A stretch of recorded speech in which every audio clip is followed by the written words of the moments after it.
morning and welcome back to another edition of Research Fantasy presents our MLB DFS pitcher picks for Thursday, June 8th, 2017. Yes, that was a puzzled look on my face because I had no idea what day it was.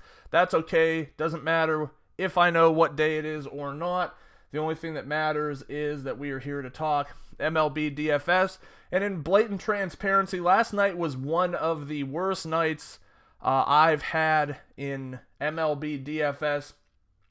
Quite a few weeks, well, probably all season. I mean, we've only had 8 or 9 weeks of baseball, so it's kind of redundant to say in the past few weeks. But just nothing really seemed to fall in place for me.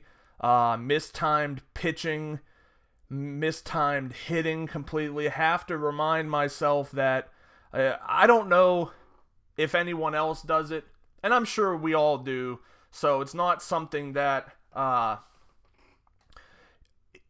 do by myself, but I tend to end up getting too cute with things, even in my cash games.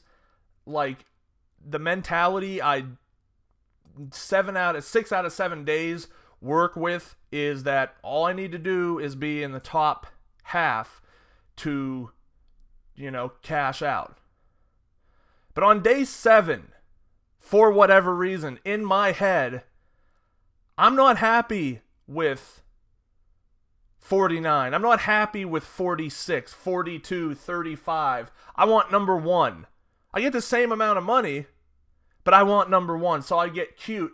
And that led me to break one of the rules that I've had in MLB DFS now since I've started playing, and that's put Chris Davis in your cash game lineup.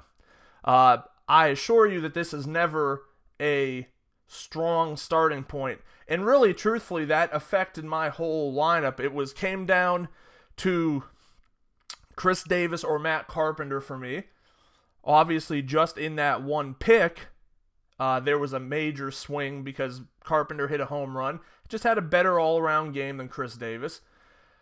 But Davis was also several $100s more than Carpenter, I believe, on both fantasy sites, which put me at a disadvantage in filling out the other spots in my lineup. So I'm not afraid to admit these things. Like, am I a plus player on the whole? Yeah, I mean, I am. I'm not trying to brag, but over the course of 5-6 years of playing this, I've gotten to the point where I've refined a strategy, and it works unless I don't let it work. And I know, like I said, I know I'm not the only one. I know there's other people out there that are successful that still succumb to these types of mental lapses just because they get greedy, selfish, want to show that they're smarter / more creative than the next guy, and it'll blow up in your face. So, lesson learned, hopefully lesson learned, because like I said, this has been something that I've done now for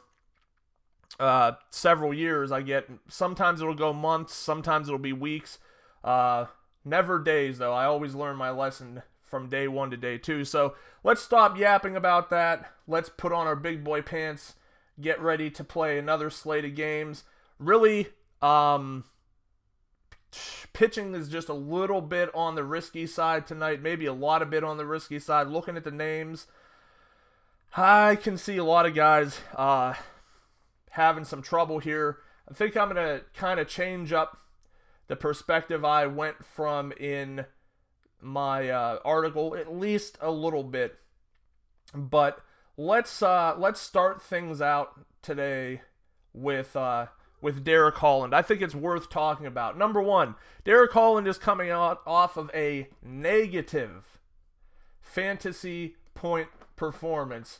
And you got to understand, there are not that many negative fantasy point performances that will take place in a year. It just won't happen. There won't be a ton of guys that perform that poorly that they end up putting up negative points. But going 2 1/3 inning and giving up 8 runs will certainly do that. What's important to note here is we've got 1, 2, 3, 4, 5, 6, 7, 8 out of 11 quality starts. That's definitely a plus, especially on a site like FanDuel where you're getting the points for that. He's shown some strikeout upside. I think really what you're looking for with Holland is an upside of 6-6. Here's the catch. The Rays are awful in terms of striking out against left-handers. We're talking 27.5% on the year. Their WOBA has fallen. Their ISO and their hard hit against left-handed pitching has fallen as well, but it's still really high. I think what you look at with this Rays lineup is a situation where it's boom or bust. Holland is obviously a boom or bust play. He's shown the capability to put together strong outings before against another team that does struggle against left-handed pitching and doesn't have as good of a lineup as Tampa Bay, but Kansas City, just pulling one of his starts out, 6 2/3 innings, 7 strikeouts, 1 earned run, the win and the quality start. I mean, it's a good starting point. He's priced fairly at 7,500. I think he's 66 on DraftKings. Don't mind taking some stabs there. Moving up the list, I have a lot of interest in David Price, 9,500 on FanDuel. It's grown on me because, I just remember how, wretched he was at points last season, but looks good in 2 starts, which is not, a great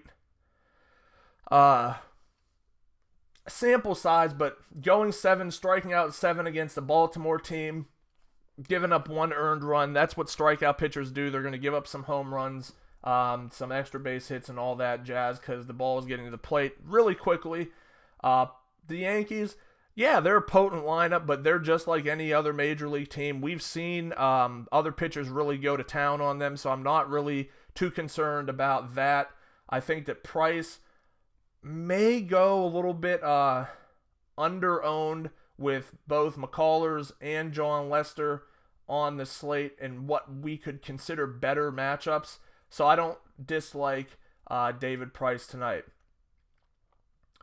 I think if you want to go pure upside play in tournaments, it's got to be Lance McCullers. Highest strikeout rate, only K9 over 10 on the slate. Royals don't strike out a ton against righties, but at the same time, all of their stats are very poor.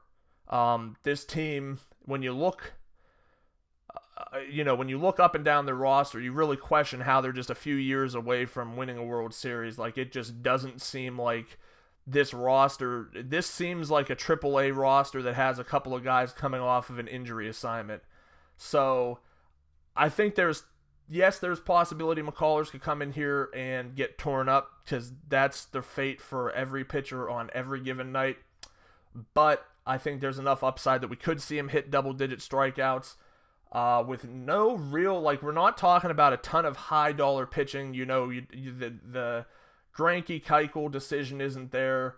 That was there last night, even though Keuchel didn't pitch because of baseball. I think that McCullers is a way to go. I wouldn't rule out Lester, wouldn't rule out Pineda. He's due to not suck at some point, hopefully. Tyler Chatwood performs much better on the road than he does at home. That's a tough matchup against the Cubs in tournament play. I don't mind, tossing him out there in some lineups because I don't think he'll be that highly owned. But that'll wrap it up. Once again, top 3 tournament options, Derek Holland, David Price, Lance McCullers. Thanks for watching. Make sure to subscribe to our YouTube channel below. Head over to researchfantasy.com, see what we've got going on there. Like us on Facebook at Research Fantasy. Follow us on Twitter at Research and Win, and join us again tomorrow.